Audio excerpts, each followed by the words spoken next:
This year, the 101 is pretty controversial, right? Ben and I have debated Christian McCaffrey versus Taylor on stealing bananas. Denny made the case last week for Justin Jefferson as the wide receiver one, not necessarily the overall 101. But Colm and I took Cooper Kupp ahead of Taylor on our live OT draft. And of course, Travis Kelce remains in the mix. And depending on how you think the Chiefs offense is going to shake out, maybe even more in the mix. Now, who should be the 101 in 2022? It's going to be a true combatant situation with Travis Kelce, since we're also fighting his age regression, but the opportunity's there after Tyreek Hill was traded to Miami. It's an interesting question because I actually think, and this isn't, I was supposed to have a assertive opinion and not be political here. I genuinely, with the first overall pick this year, want to diversify myself. I want to pick a lot of different players between JT and CMC, as both of you already mentioned. Cooper Kupp, I think Jamar Chase is up there. I think Justin Jefferson is going to be my wide receiver one, like Denny as well, for the opportunity and change in offense. I'm working on my best ball tiers currently for 4-4 behind the scenes. They'll be released next week if you're listening to this over the weekend. And so I'm still trying to adjust everything accordingly. And then also, I want to make a big case genuinely for number one overall, because if you're drafting a receiver, that's where it gets interesting with the three guys I named, because I think they're positive and cons for all. I also think Stephon Diggs should be up there. And this is the hill I'm trying to die on this year, actually, because I don't want Stephon Diggs to fall. Like right now, Deebo Samuel, for example, is being drafted. Just one of a few players I think is offensive being drafted over Stephon Diggs. And the case I'm trying to make here is in 2020, he was a mid-fifth round pick in his first season, ahead of his first season with Josh Allen. And I know you in particular, Shawn, were very bullish on him that offseason. And he responded with leading the league in targets, catches, and receiving yards. He was the wide receiver 3 in fantasy points per game. And he did so with non-existent downfield production, oddly enough. Just 9% of his targets were accrued 20-plus yards downfield. And then you fast forward to last year when everyone was improperly drafting him in the mid-first, assuming he would sustain otherworldly production. And although the volume was actually there and averaging 9.7 targets per game, that explosive downfield rate also jumped from 9%, as we talked about, to 17%. Adding to this, he was the only player in the league with 20 end zone targets as well. But he unsurprisingly did not sustain the production on top of all that. And he finished 10th in average fantasy points at his position. And now, despite that opportunity and the results that should have come along with it, right? So we're expecting positive regression. He's now being pushed down the board behind these other individuals. And so that's when I step in and say, no effing way.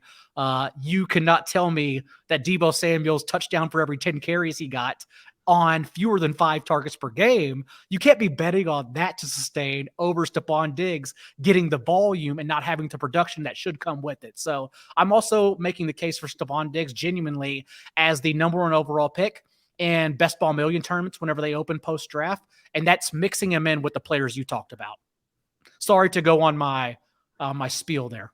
No, I think that's good. And I'm going to pop this over to Shawn. Shawn, John did mention there, I don't think there's a much bigger supporter of Stephon Diggs over his early career than yourself. And then obviously if we look back to 2 seasons ago, Stephon Diggs was going kind of between the 5th and 7th round, depending on when you were being drafted. And then obviously had a massive season that year, won a lot of people a lot of money in some big tournaments. And then last year we were wondering who the next Stephon Diggs was. And that turned out to pretty much be Deebo Samuel. So what's the thoughts on the Stephon Diggs being as high as that this year from Shawn Siegele himself? Well, I mean, Stephon Diggs, the second coming of Antonio Brown. I mean, you can't go wrong by taking that type of player at the top. John, that's interesting. I mean, you've got our favorite guy. You've got him up there. One of the things that Peter Overzet told us on an recent episode of Stealing Bananas was that his underdog team that finished in the top 10, one of the things that he and his co-manager had done was to take a wide receiver who was going toward the end of the first round at the beginning of the first round in that draft, not the 101, but very early, and then match him in with a bunch of other guys who are generally going to those picks that are like 101 to 103. And so you get a very different type of roster. Is that what you're advocating with Diggs? I mean, one of the things here is just obviously you could get him later if you wanted to. Right. That's what I'm advocating. And remember that since best ball season now runs and fluctuates across the offseason, players are going to get pushed up the board. So right now I am drafting Stephon Diggs early. I would bet he's a top 6 pick, I would imagine, and does come in around the wide receiver 1 or 2 overall in some drafts. Won't always be the case with everyone, but people will start diversifying him as such to make sure they get him in drafts. Probably, I don't know, around late summer, July, August. I think people will eventually catch on, like Zeke last year. I know it didn't end well, even though the first 5 games he was the running back 3 in fantasy points per game. But I think people will eventually catch on to the opportunity that was basically missed in Diggs last year and start drafting him as highly. You mentioned there as well that Diggs might be your kind of 106 range, and there appears to be kind of a first tier of players, basically 6 players. I don't know if for a lot of people, Diggs might just be slightly outside of that. I think me and Shawn are in agreement that I'm happy to take him at that point over the running backs that'll be available. In terms of the gap between the top and bottom of these drafts, historically, the win rates, obviously, and the early parts of the rounds versus the bottom third of the round is much more positive for the early side of things, and that's to be expected. Last year, Jonathan Taylor, though, was able to dominate from that later spot. Obviously, his ADP did tend to drop just before the season with some of the reports that were coming out around injuries on his team. Carson Wentz at the time was injured and things like that. So do you think there is a clear gap after maybe pick 6? Do you think there is a clear first 6? Do you think there's a few more after that? And then I'm going to stretch this question out. Do you think there is a pick then from spot 6 onwards, or is that clearly Diggs for you that is the value at that point? Structurally, I think at least early right now at the end of March, you should be drafting an anchor RB in that position, honestly. But that's only because I'm still personally waiting to see how the ADP shakes out. Dalvin Cook, remember, was accused of battery, assault, and false imprisonment by his ex-girlfriend last November. And so we have no idea what's going to happen there. He could be facing an early suspension. Tyreek Hill's ADP is still sinking out of the first round. We have no idea where it's going to adjust. And also Devontae Adams, I think, should be a low-end wide receiver 1. It hasn't adjusted as such yet. He's still a top 5 wide receiver right now. And so I'm actually just kind of waiting to see where everyone goes. And that's why I don't really have a good grasp on that thought just yet. Shawn, do you have any opinions on when the drop-off is, if there is one right now? Well, I think those top 6 guys and mixing them in. And one of the things, too, will be to see, you mentioned getting a lot of diversification at the 101. It'll be interesting to see if you can get Taylor and McCaffrey outside of that. Now, I've actually seen them both go, later. But if you're trying to get the right mix in the top 6, I mean, obviously, if you play 3 versus if you play 70, it's going to be a little bit different how you attack it. But I think to get the right amount of McCaffrey and Taylor, if you're on those guys at their ADPs, then you're going to want to take them very, very early and then mix in the receivers. And I still think that the receiving drop-off in the 3-4 range is so significant that starting out with a little bit more of a pure 0 RB may work this season, depending on which running backs get up into the running back dead zone and how people play that out. But I do like the top 6, and then I think that there is a significant break into the back half. But one of the things that Colm mentioned last year is that we saw Taylor, who, midsummer I wrote about as the key player for 2022.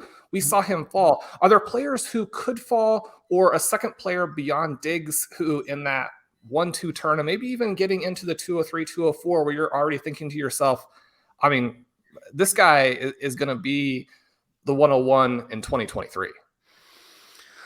If Jamar Chase gets lost in the luster of Justin Jefferson, as we already talked about, Cooper Kupp, Deebo Samuel, if he rises, maybe people make the case for A.J. Brown, maybe Devontae Adams sticks up there, then I think Jamar Chase has a terrific case in the second round. We'll see what happens at the end there. And the third round, I like Cam Akers a lot if you haven't drafted a running back just yet, because right now he's going at the end of the third. And for someone we know is a touch-based workhorse, I just throw last year's handful of playoff games out the window. Like the fact that when he took over the starting job in week 12 against San Francisco, I believe it was his rookie year, and then averaged 4.5 carries from that point forward through the postseason as a dominant running back. And I understand yards per carry are not the be all end all, but then to come back last year, fumble twice when that isn't his iota whatsoever. Remember at Florida State, despite being a workhorse, despite playing behind one of the nation's poorest offensive lines. He had 1 career fumble. That's not an issue at all. And then to also average 2.5 yards per carry. I don't worry about Cam Akers' injury. I don't worry about his workload whatsoever. It's just with Shawn Michel, a free agent. So I'm definitely going back to Cam Akers as a low-end RB1. And then beyond that, like the middle round guys, I also think they're not sexy at all, but I think Leonard Fournette and James Conner are very clear winners, and they're going in the 5th or 6th. Like, you can generally start your drafts with Leonard Fournette. Remember, average 6 targets, 18 touches across 14 starts last year as the workhorse for Tampa Bay. And then for James Conner in the 8th round right now is pretty insane, since he averaged 5.5 targets and 21 touches in his 5 games without Chase Edmonds. Whether he holds up or not sure, but as we know, like chasing Will Fuller so many years, we look for week-winning performances. Who cares how many games they play, assuming it's not just like 1. So that's kind of where I'm at right now in those ranges. Did you enjoy that clip? Make sure you hit that subscribe button to get more content from RotoViz. And of course, you can check out full-length podcasts at rotoviz.com/podcast. Available on all podcast platforms. Check out our wide range of content. Once again, rotoviz.com/podcast.